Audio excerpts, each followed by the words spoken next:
الحمد لله نحمده ونستعينه ونستغفره ونعوذ بالله من شرور أنفسنا ومن سيئات أعمالنا.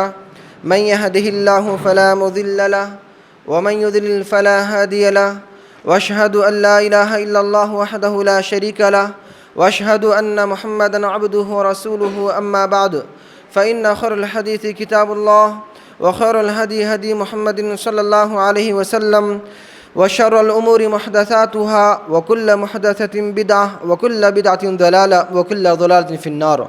فقد قال الله تبارك وتعالى في القرآن المجيد والفرقان الحميد: فأعوذ بالله السميع العليم من الشيطان الرجيم من همزه ومن نفخه ومن نفثه. بسم الله الرحمن الرحيم.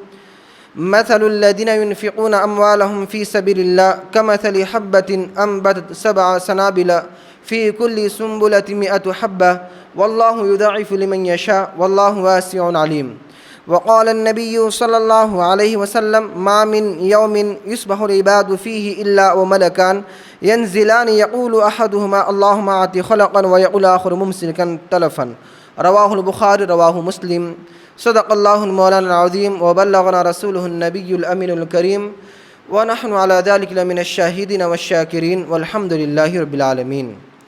اللهم صل على محمد وعلى آل محمد كما صليت على إبراهيم وعلى آل إبراهيم إنك حميد مجيد. اللهم بارك على محمد وعلى آل محمد كما باركت على إبراهيم وعلى آل إبراهيم إنك حميد مجيد. تمام قسم کی تعریف توصیف اللہ رب العزت کے لیے لائق و زیبا ہے، جس نے مجھے اور آپ کو پیدا فرمایا، اور درود و سلام نازل ہو اس ذات مقدسہ مطہرہ پر جس کا نام اسم گرامی احمد مجتبی محمد مصطفیٰ صلی اللہ علیہ وسلم ہے. عزیزان گرامی، کچھ دنوں کے بعد ہمارے درمیان رمضان کا مہینہ بابرکت مہینہ آنے والا ہے. اس مہینے کے اندر ہمارا جو حال ہوتا ہے، ہم اللہ کی عبادت کرتے ہیں، اللہ کی راہ میں خرچ کرتے ہیں. تو اسی مناسبت سے میں آج آپ حضرات کے سامنے جو موضوع لے کر آیا ہوں، موضوع ہے انفاق فی سبیل اللہ، یعنی اللہ کی راہ میں خرچ کرنا. انشاءاللہ بہت ساری باتیں آج کے خطبے میں بیان کروں گا. دیکھیے، سب سے پہلے جو میرا نقطہ ہے وہ ہے قرآن و سنت میں انفاق فی سبیل اللہ کی اہمیت کیا ہے. آئیے ہم دیکھتے ہیں. دیکھیے گا، اللہ تعالیٰ فرماتا ہے ایسے بندے کے بارے میں جو بندہ اللہ کے راہ میں خرچ کرتا ہے. کیا فرماتا ہے؟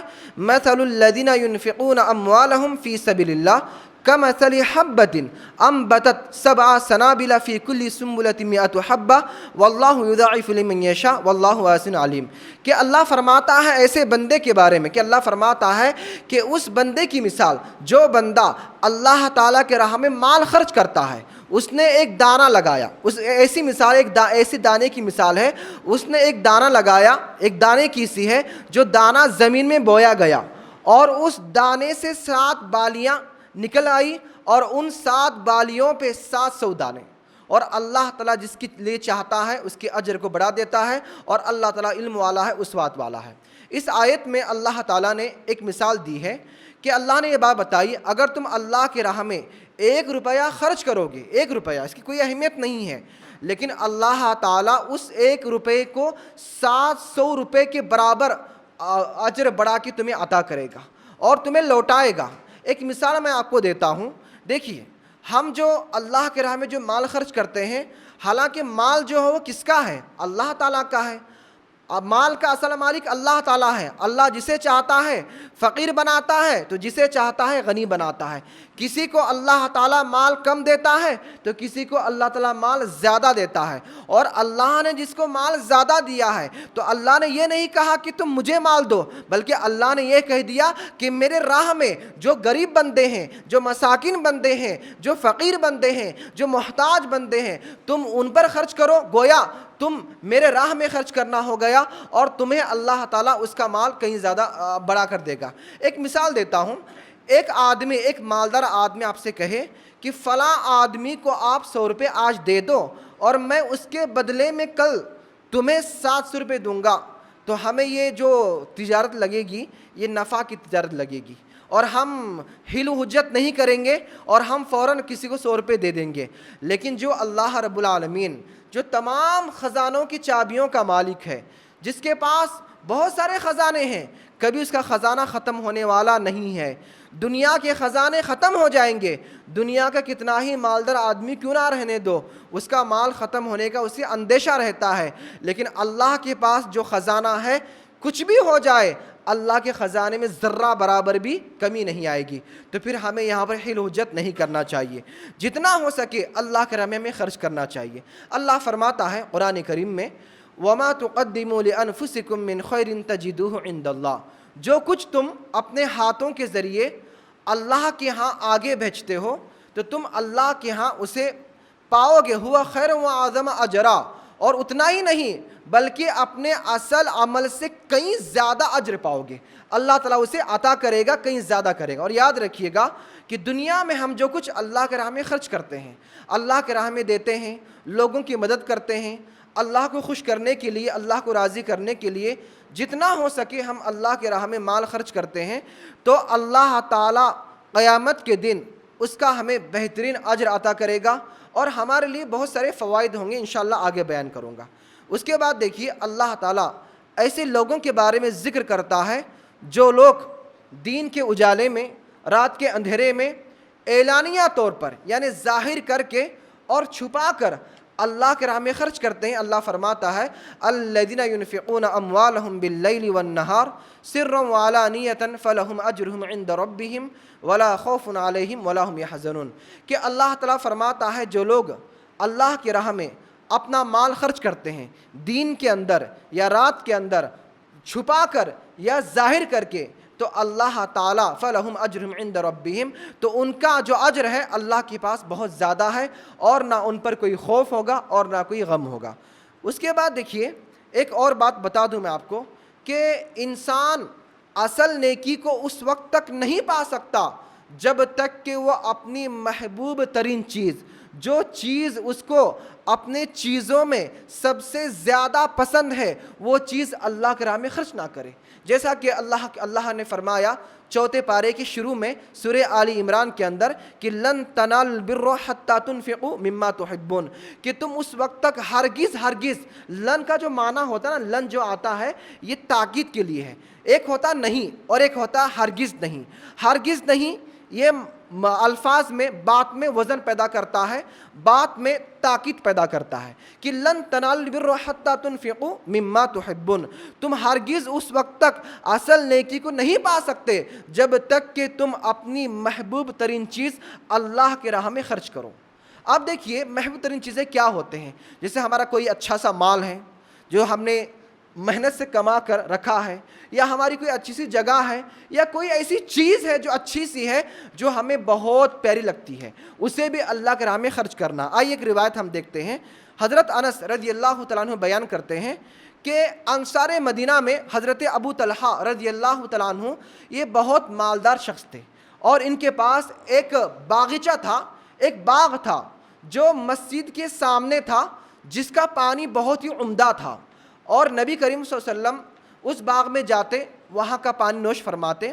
جب یہ آیت نازل ہوئی قرآن کریم کی، یعنی لن تنالوا البر حتی تنفقوا مما تحبون، کہ تم ہرگز اس وقت تک نیکی کو نہیں پا سکتے جب تک کہ تم اپنی محبوب ترین چیز اللہ کے راہ میں خرچ کرو، تو اس وقت ابو طلحہ رضی اللہ تعالیٰ عنہ نے کہا کہ اے اللہ کے نبی کریم صلی اللہ علیہ وسلم، میرے پاس میرا یہ باغ ہے جس کا پانی بہت ہی عمدہ ہے، جو باغ ہے یہ باغ میرے لیے میرے نزدیک بہت ہی زیادہ اہمیت والا ہے، یہ میرا بہت ہی زیادہ محبتی والا مال ہے، میں اس کو زیادہ پسند کرتا ہوں، اور جب یہ آیت نازل ہو گئی ہے تو میں یہ چاہتا ہوں اے اللہ کے نبی کریم صلی اللہ علیہ وسلم، میں یہ چاہتا ہوں کہ میرا جو پسندیدہ باغ ہے میں اسے اللہ کے راہ میں خرچ کر دوں اور میں اصلی نیکی کو پاؤں۔ یا آپ ایک کام کیجئے اللہ کے نبی، اس باغ کو لیجئے اور جہاں پر آپ چاہے، جس جگہ چاہے، جہاں آپ کو مناسب لگے وہاں پر آپ خرچ کر دیجئے۔ آپ صلی اللہ علیہ وسلم نے کہا کہ بہت اچھی بات ہے، بخین تمہارے لیے مبارک ہو،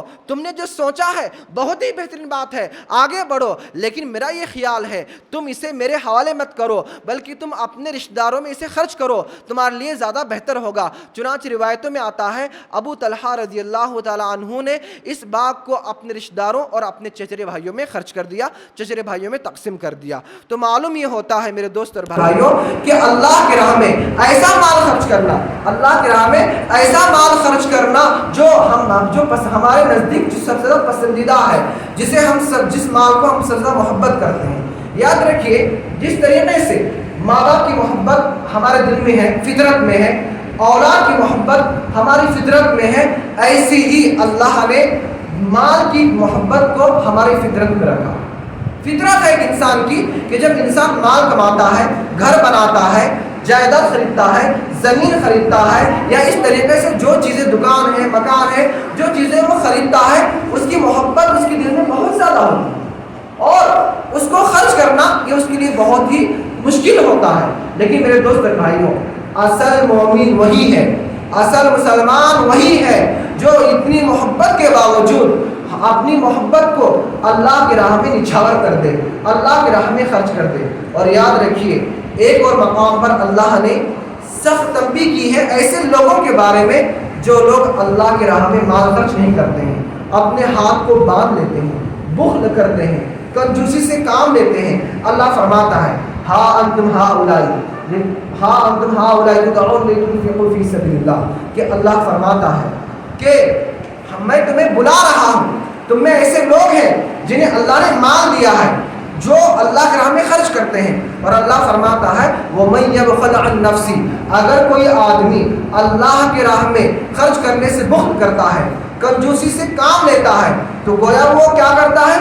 اپنے ہی معاملے میں اپنے ہی نفس کی تعلق سے بخل کرتا ہے۔ اور اللہ فرماتا ہے وَمَن يَبْخَلْ عَن نَفْسِهِ وَاللَّهُ الْغَنِيُّ وَأَنتُمُ الْفُقَرَاءُ، اور کوئی شخص اللہ کی راہ میں مال خرچ کرنے سے بخل کرے گا تو اللہ تعالیٰ ایسے لوگوں کو ہٹا کر ایسے دوسرے لوگوں کو لے کر آئے گا جو اللہ کی راہ میں مال خرچ کریں گے، اور اللہ غنی ہے اور تم فقیر ہیں۔ یاد رکھیے اللہ غنی ہے، جو مال جو تمہارے پاس آتا ہے وہ بذات تم خود نہیں کماتے ہو، بلکہ اللہ تمہیں مال دیتا ہے، اللہ تمہیں مال کمانے کی توفیق دیتا ہے، اللہ تمہارے پاس ایسے ذرائع پیدا کر دیتا ہے جس کے ذریعے سے تمہارے پاس مال آ جاتا ہے، جس کے ذریعے سے تم مالدار ہو جاتے ہو، حالانکہ تمہاری کوئی حیثیت نہیں، تم نہ تو غنی ہو، تم تو محتاج ہو۔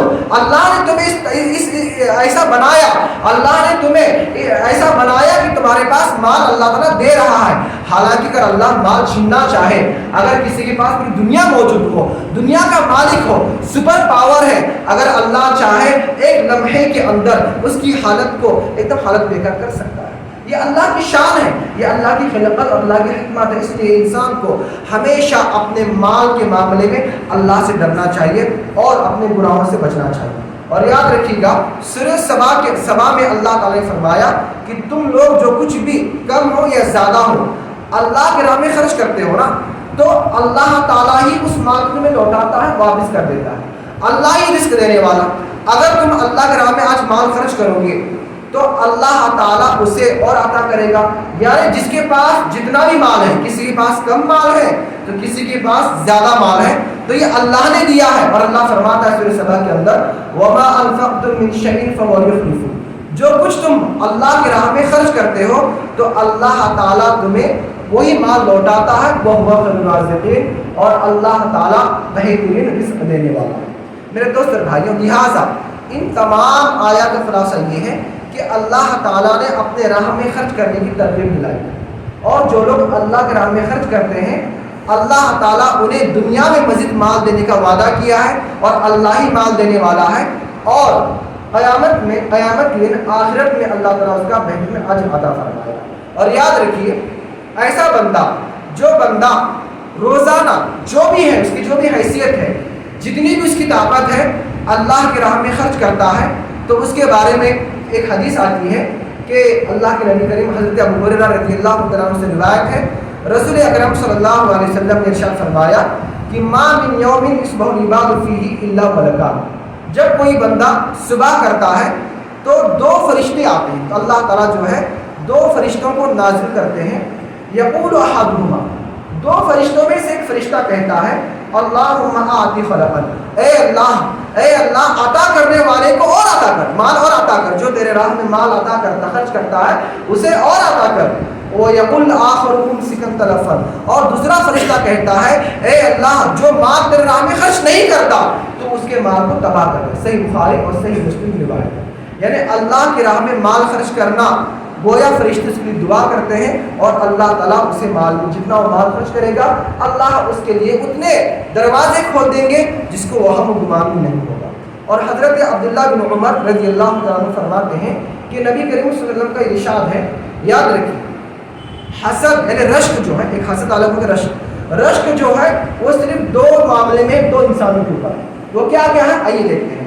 اللہ کے نبی کریم صلی اللہ علیہ وسلم فرماتے ہیں لا حسد الا فی اثنتین، رشک جو ہے وہ دو انسانوں کے اوپر ہے۔ حسد جو ہے، حسد کا معنی میں کر رہا ہوں رشک یعنی یہ ہوتا ہے، حسد اور رشک میں فرق کیا ہے اس میں؟ حسد یہ ہوتا ہے کسی کے نعمت کا زوال کی تمنا کرنا۔ فلاں دیکھیے کسی آدمی کے پاس کوئی چیز ہے، خوبصورتی ہے، اور ہم یہ تمنا کرنا کہ فلاں کی خوبصورتی ختم ہو جائے اور وہ خوبصورتی میرے پاس آ جائے۔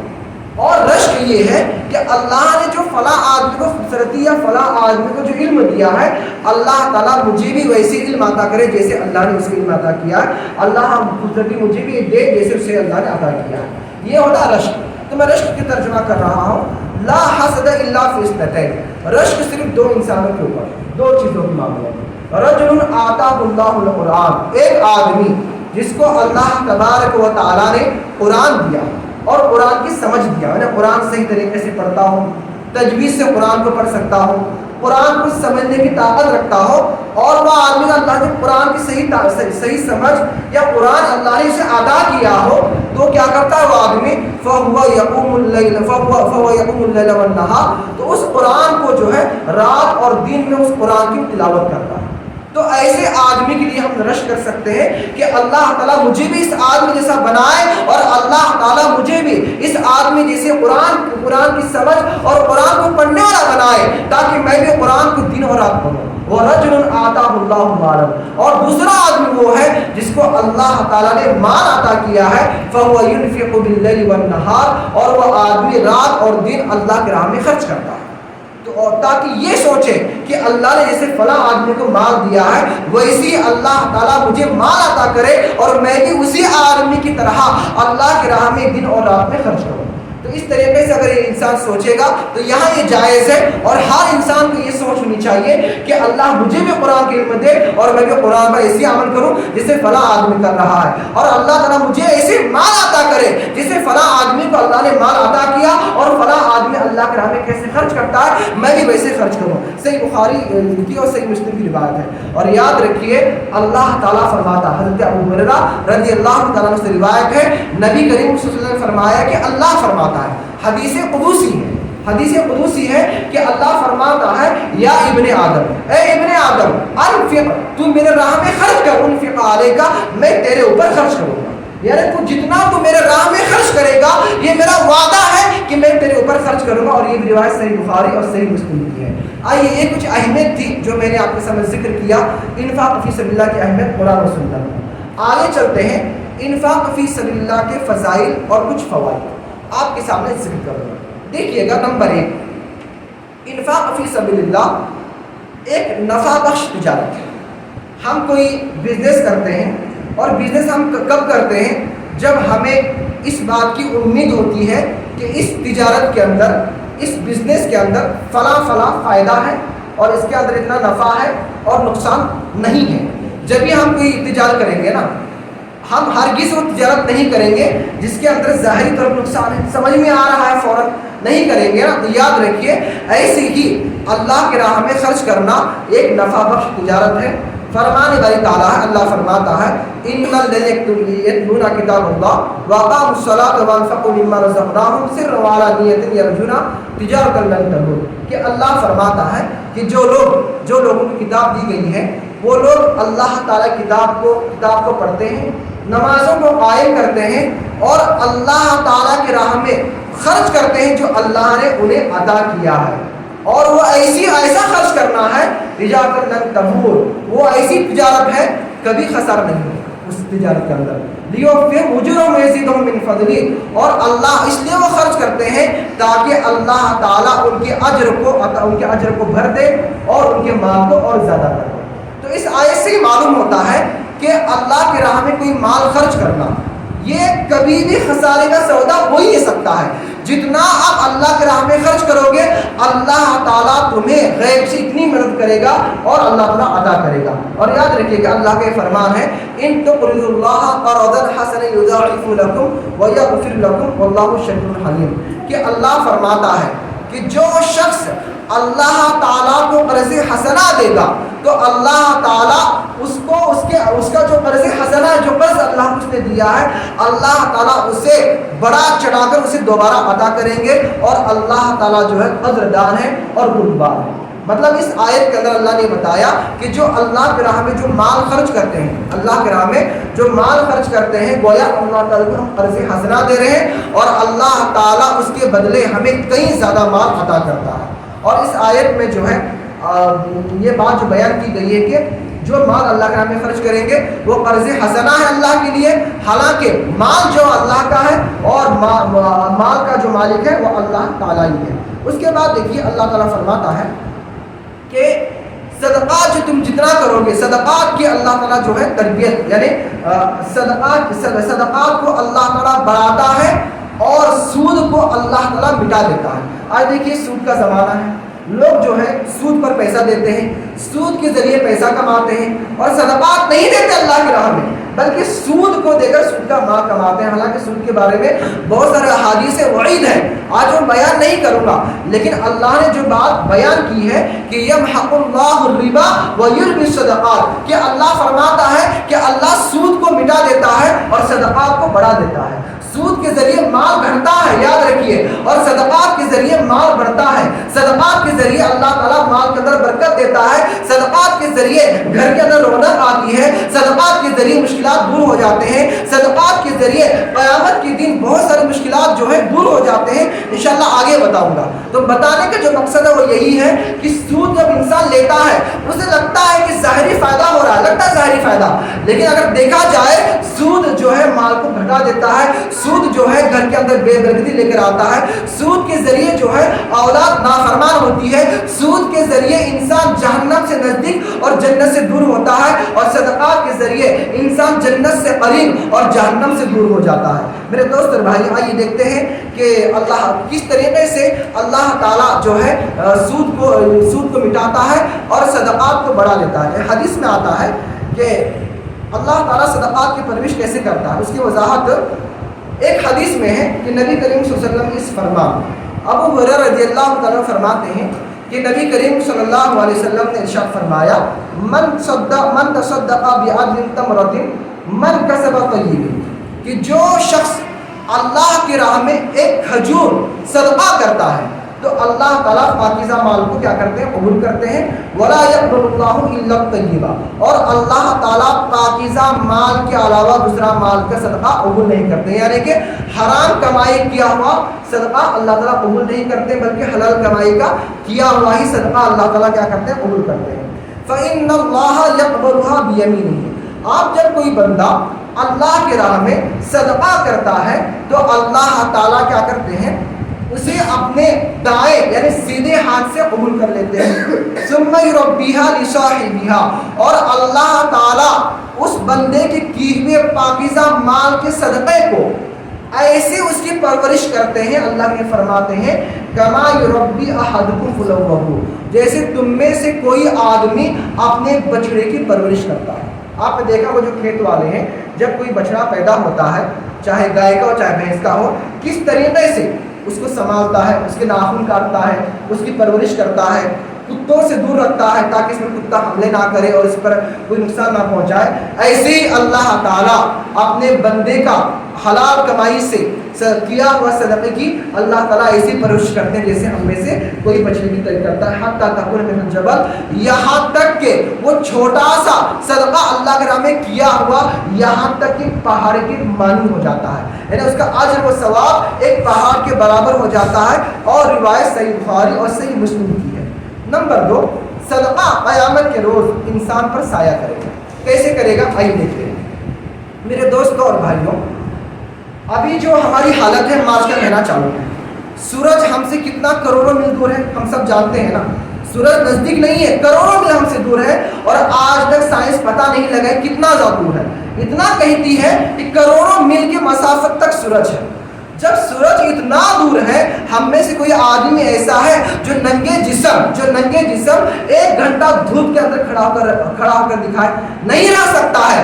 بھلا بتائیے جب قیامت کا دن آئے گا اور جب سورج 1 میل یا کچھ حدیثوں میں ہے کہ 1 میل کے فاصلے پر ہوگا، تو اس وقت ہماری حالت کیا ہوگی؟ روایتوں کے اندر آتا ہے، حدیث کے اندر آتا ہے، جب سورج جو ہے 1 میل کے فاصلے پر ہوگا، سورج تب رہا ہوگا، ہمارے جسم پر کپڑے نہیں ہوں گے، کافی تکلیف ہوگی۔ حدیثوں میں آتا ہے اس وقت جو ہے انسان اپنے پسینے کے اندر شرابر ہوگا، کسی کا پسینہ گھٹنوں تک، کسی کا پسینہ ٹخنوں تک، کسی کا پسینہ اس کی کمر تک، کسی کا پسینہ اس کی سینے تک، تو کسی کا پسینہ کو کوئی جو ہے اپنے پورے پسینے میں شرابر رہے گا۔ اس وقت جو حالت ہوگی نفسی کا عالم ہوگا، کسی کو کوئی چیز نہیں دکھے گی، ہر ایک کو اپنا دکھے گا، ہر کوئی پریشان ہوگا، اور اس دن جو سال ہوگا، جو دن ہوگا قیامت کا، وہ 1 سال کا نہیں ہوگا بلکہ 50,000 کے سال کے مطابق ہوگا۔ آج دیکھیے جب ہم دنیا میں زندگی گزارتے ہیں، 70 سال رہتے ہیں، بہت 80 سال رہتے ہیں، تو ہماری حالت کیا ہوتی ہے؟ تھوڑا سوچئے، قیامت کا جو دن ہوگا وہ 50,000 سال کے برابر ہوگا، اور سورج کہاں ہوگا؟ سورج ہمارے سروں کے اوپر 1 میل کے فاصلے پر ہوگا۔ اس وقت ہمارا حال کیا ہوگا؟ آج دیکھیے اب گرمی کا موسم آ رہا ہے تو ہم نے کولر کا انتظام کر دیا، ٹھنڈی کا موسم آتا ہے تو ہم گرم کپڑوں کا انتظام کرتے ہیں، اگر بارش کا موسم آتا ہے، اگر ہمارے گھر کی چھت صحیح نہیں ہے تو ہم اپنے گھر کی چھت کو صحیح بنانے کی کوشش کرتے ہیں، یعنی جس چیز کی ہمیں ضرورت ہے یا ضرورت پڑنے والی ہے اس چیز کے انتظام کے لیے ہم جو ہے کتنی تمدد اور کوشش کرتے ہیں۔ بھلا بتائیے قیامت کا دن آنے والا ہے، ہم سب کا ایمان ہے، ہم اس دنیا میں کتنا رہنے والے ہیں بھروسہ نہیں ہے، لیکن قیامت آنے والی ہے اس چیز کا بھروسہ ہے، اور کل بھی قیامت آ سکتی ہے۔ اگر آج ہم زندہ ہیں تو کل مر جائیں گے، اس کی کوئی امید نہیں ہے، لیکن اس کے باوجود ہم آنے والے دن کی کتنی فکر کرتے ہیں۔ تھوڑا سوچئے، جب قیامت کا دن ہوگا، سورج جو 1 میل کے فاصلے پر ہوگا، اور اس وقت ہر اتنی گرمی ہوگی اور پسینے میں شرابر ہوں گے، اس وقت ہماری حالت کیا ہوگی؟ تو ہم نے اس دین کے لیے ہم نے کیا تیاری کی ہے کہ آج ہم نے سوچا ہے؟ میرے دوست اور بھائیوں، اس دن کی ہمیں تیاری کرنا چاہیے۔ حدیث کے اندر آتا ہے کہ کل امرئ فی ذل صدقتی حتی یقضی بین الناس، صحیح جامع صغیر کی روایت ہے کہ قیامت کے دن ہر بندہ اپنے صدقے کے سائے میں ہوگا، اپنے صدقے کی چھاؤں میں ہوگا، یہاں تک کہ لوگوں کے درمیان فیصلہ کیا جائے گا۔ اگر ہم نے اللہ کے نام میں صدقہ کیا ہوگا دنیا کے اندر تو انشاءاللہ اللہ کی فضل و کرم سے کل قیامت کے دن جو 50,000 سال کے برابر جو قیامت کا دن ہوگا، اس دن ہم جو ہے ایسی گرمی سے بچیں گے اگر ہم نے اللہ کے نام میں خرچ کیا ہوگا۔ اور ایک حدیث کے اندر آتا ہے سبعۃ یظلهم اللہ، 7 قسم کے افراد ایسے ہیں جو کل قیامت کے دن اللہ تعالیٰ کے عرش کے سائے تلے جمع ہوں گے، اور ان میں سے ایک آدمی ایسا ہے جس نے اللہ کے راہ میں خرچ کیا، اور ایسے چھپکے سے خرچ کیا کہ اس کے دائیں ہاتھ نے جو خرچ کیا اس کے بائیں ہاتھ کو پتہ نہیں لگا کہ اس نے کیا خرچ کیا، یعنی لوگوں کو دکھا کر خرچ نہیں کرتا ہے یا احسان جتا کر خرچ نہیں کرتا ہے، بلکہ اللہ کے راہ میں ایسے چھپا کر خرچ کرتا ہے کہ اس نے کیا خرچ کیا، کتنا خرچ کیا، اس کے بائیں ہاتھ کو بھی پتہ نہیں لگتا۔ اگر یہ چیز ایک مسلمان کے اندر ہوگی، اگر یہ چیز ایک مومن کے اندر ہوگی تو انشاءاللہ یاد رکھیے قیامت کا جو دن اتنا ہولناک ہوگا، انشاءاللہ ہم اس قیامت کی ہولناکیوں سے بچیں گے۔ آج ہمارا حال کیا ہے؟ وہ کورونا میں جو حالت تھی، کوئی کسی کی مدد کر رہا ہے تو ویڈیو بنا رہا ہے، اور ویڈیو بنا کر کہاں ڈال رہے ہیں؟ یوٹیوب پر۔ کوئی کسی کو 100 روپے کی مدد کر رہے ہیں، 1000 روپے کی مدد کر رہے ہیں، باقاعدہ ویڈیو بنایا جاتا ہے۔ کسی گھر پر راشن کی کیٹ دیا جا رہی ہے تو باقاعدہ ویڈیو بناتے ہیں اور اسے کیا کرتے ہیں؟ پرچار کرتے ہیں۔ یہ یاد رکھیے اسلام کا طریقہ نہیں ہے، اللہ دیکھنے والا ہے اور اللہ اس کا اجر دینے والا ہے، اور یہ چیز ہمارے اندر ہونی چاہیے۔ آگے چلتے میرے دوست اور بھائیوں، انفاق نمبر 3، انفاق فی سبیل اللہ سے جو ہے خیر کے دروازے کھل جاتے ہیں اور تمام امور آسان ہو جاتے ہیں۔ آج دیکھیے انسان پریشان، آج ہر کوئی اپنے گھر کا رونا روتا ہے، کوئی بیوی بچے کے بارے میں روتا ہے، یعنی کوئی ہر انسان جو ہے اپنے اعتبار سے پریشان ہے۔ تو یاد رکھیے جب انسان پریشان ہے تو چاہیے کہ انسان جو ہے اللہ کی راہ میں کچھ صدقہ کرے، کچھ مال خرچ کرے، تو انشاءاللہ اللہ تعالیٰ اس کے لیے خیر کے دروازے کھول دیں گے۔ اللہ فرماتا ہے کہ فَأَمَّا مَنْ أَعْطَىٰ وَاتَّقَىٰ، جس نے اللہ کی راہ میں کچھ عطا کیا، نے کچھ دے دیا اور اللہ سے ڈرا، وَصَدَّقَ بِالْحُسْنَىٰ، اور بھلی باتوں کی تصدیق کی، فَسَنُيَسِّرُهُ لِلْيُسْرَىٰ، تو اللہ تعالیٰ کہتے ہیں کہ ہم اس کے لیے آسانی کر دیں گے، اس کے لیے جو ہے آسانی دروازے کھول دیں گے۔ وَأَمَّا مَنْ بَخِلَ وَاسْتَغْنَىٰ، اور آگے اللہ فرماتا ہے اور جس شخص نے بخل کیا اور اڑے رہا، اللہ کے راہ میں خرچ نہیں کیا، وَكَذَّبَ بِالْحُسْنَىٰ، اور بھلی باتوں کو جھٹلایا، فَسَنُيَسِّرُهُ لِلْعُسْرَىٰ، تو ہم اس کے لیے جو مشکل کے دروازے کھڑے کر دیں گے۔ تو یاد رکھیے اللہ کے راہ میں خرچ کرنا نمبر 1، نمبر 2 اللہ سے ڈرنا، اور نمبر 3 بھلی باتوں کی تصدیق کرنا، یعنی جو اچھی باتیں ہیں، جو اللہ اور اس کے رسول کی جو بیان کردہ جو باتیں ہیں، ان باتوں کی تصدیق کرنا، ان باتوں پر ایمان لانا اور اللہ کے راہ میں خرچ کرنا، گویا اللہ تعالی ہمارے لیے آسانی کے دروازے کھول دیتا ہے، مشکلوں کو ہم سے دور کر دیتا ہے۔ اور جو لوگ اللہ کے راہ میں خرچ نہیں کرتے ہیں، گناہ پہ گناہ کرتے ہیں، تو اللہ تعالیٰ جو ہے ان کے لیے ان کے لیے جو ہے مشکلات پیدا کرتا ہے، اور اللہ تعالیٰ جو ہے ان کے لیے دردناک عذاب رکھا ہوا ہے۔ نمبر 5، اللہ کے راہ میں خرچ کرنے سے تزکیہ نفس ہوتا ہے۔ یاد رکھیے ہم میں سے ہر انسان، چاہے میں ہوں چاہے آپ ہوں، ہم تمام انسانوں کا ضرورت ہے ہم اپنے نفس کی اصلاح کریں، ہم اپنے نفس کا تزکیہ کریں، نفس جو ہمارا میلا ہو چکا ہے، ہم اس نفس کو جو ہے پاک کریں گناہوں سے۔ تو یہ کب ہوگا؟ اس وقت ہوگا جب ہم اللہ کے راہ میں مال خرچ کریں گے، تو اللہ تعالیٰ ہمارے نفس کو جو ہے پاک کریں گے۔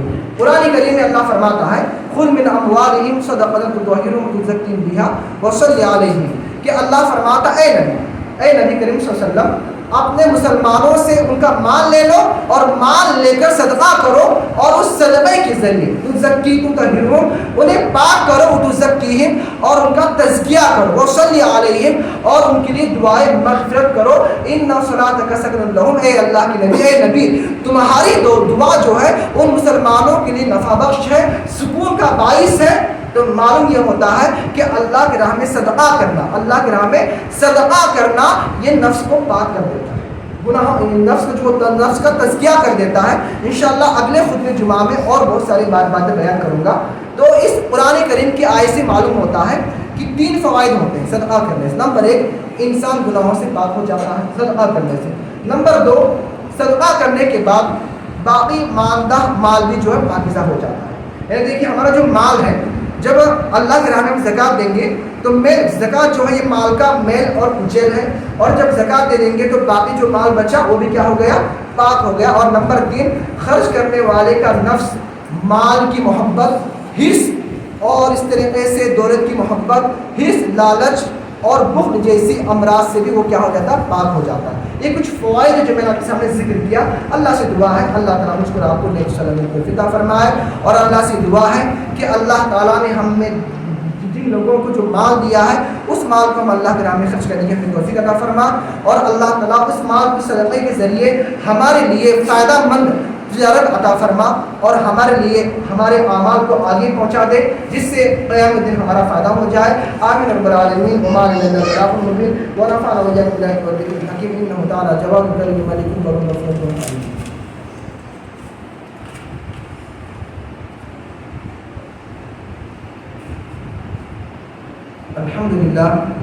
الحمد لله نحمده ونستعينه ونستغفره ونعوذ بالله من شرور أنفسنا ومن سيئات أعمالنا، من يهده الله فلا مضل له ومن يضلل فلا هادي له، وأشهد أن لا إله إلا الله وحده لا شريك له، وأشهد أن محمدا عبده ورسوله، أما بعد فإن خير الحديث كتاب الله، وخير الهدي هدي محمد صلى الله عليه وسلم، وشر الأمور محدثاتها، وكل محدثة بدعة، وكل بدعة ضلالة، وكل ضلالة في النار۔